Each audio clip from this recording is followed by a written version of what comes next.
Ole Miss at Georgia, Saturday, 3:30 Eastern kickoff on ABC.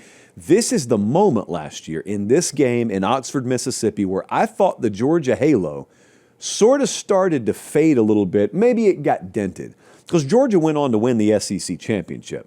They went on to the playoff, and it was crazy. It was miraculous because it was far from a perfect team, but they looked vulnerable in this game last year. I think it was a 28-10 final.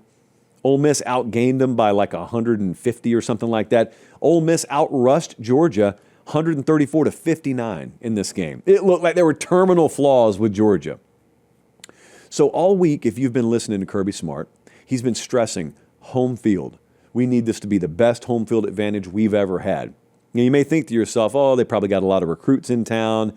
He's just saying that. You know, they got a big TV game. They want a really good spectacle for the crowd. Yeah, they want all that. Yeah, all those things are true. Here's what else you need to know.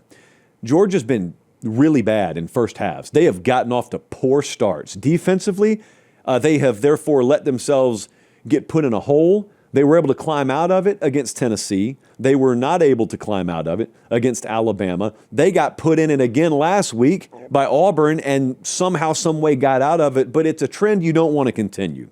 Ole Miss is number 6 in first half passing in the country.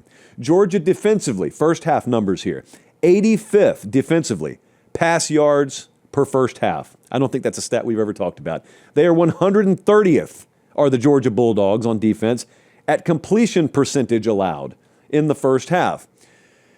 So when you listen to Coach Smart there, talk about how imperative it is you get there, show up early, scream as loud as you possibly can early. It's because he understands if Ole Miss grabs a lead on him, it could be a long afternoon there between the hedges. Ole Miss has only been on the road one other time this year, though, and that was against Kentucky. Notably, Lane failed to cover. Notably, Mark Stoops robbed us that day.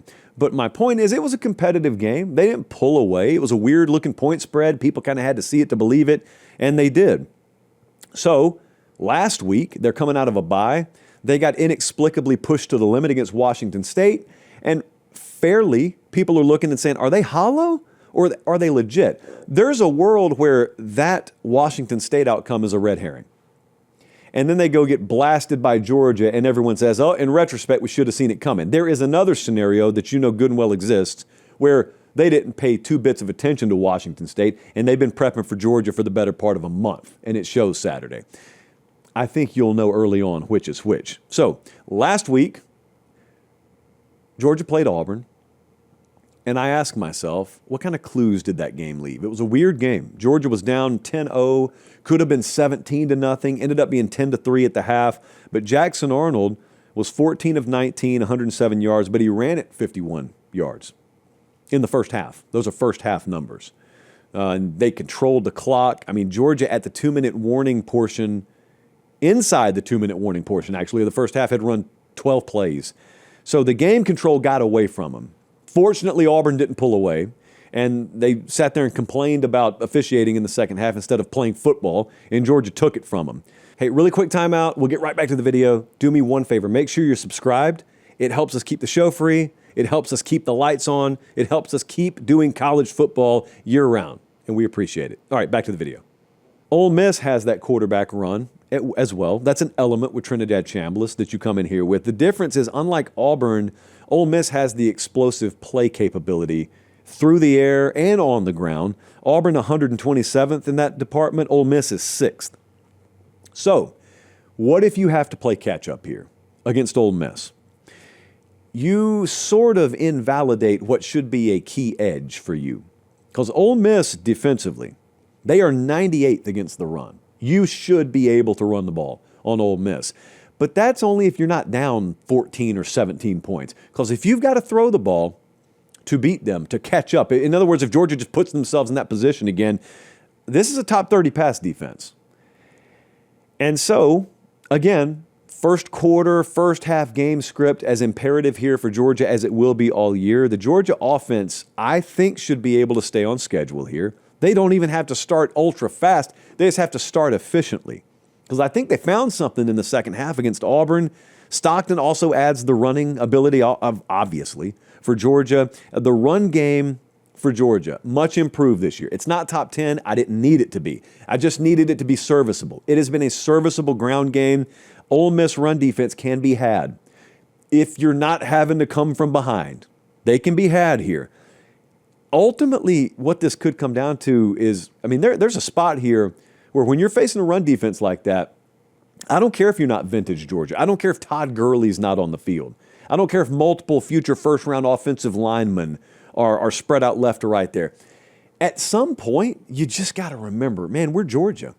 Every now and then Kirby pulls that out. He did it against Texas last year.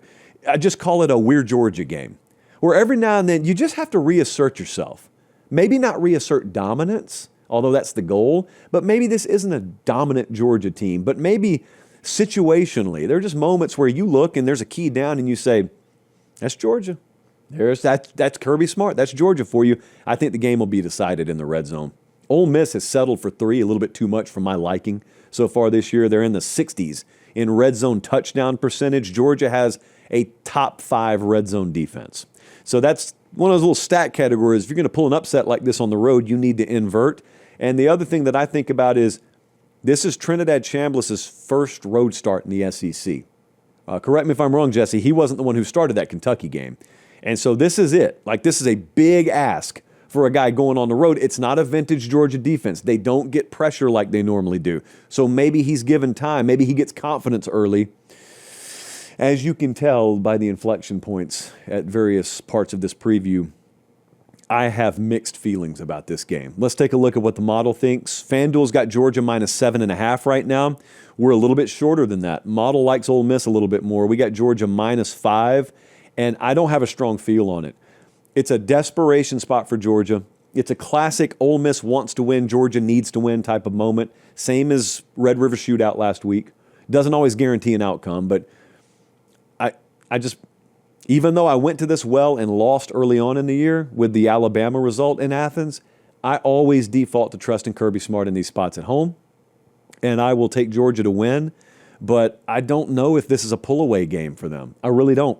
I think there's enough that Ole Miss has that number right there, 7.5, is a little bit too much for me. I'm not betting the game, so I'm riding the fence on this one. I'm taking Georgia to win. I'm taking Ole Miss plus anything over 7.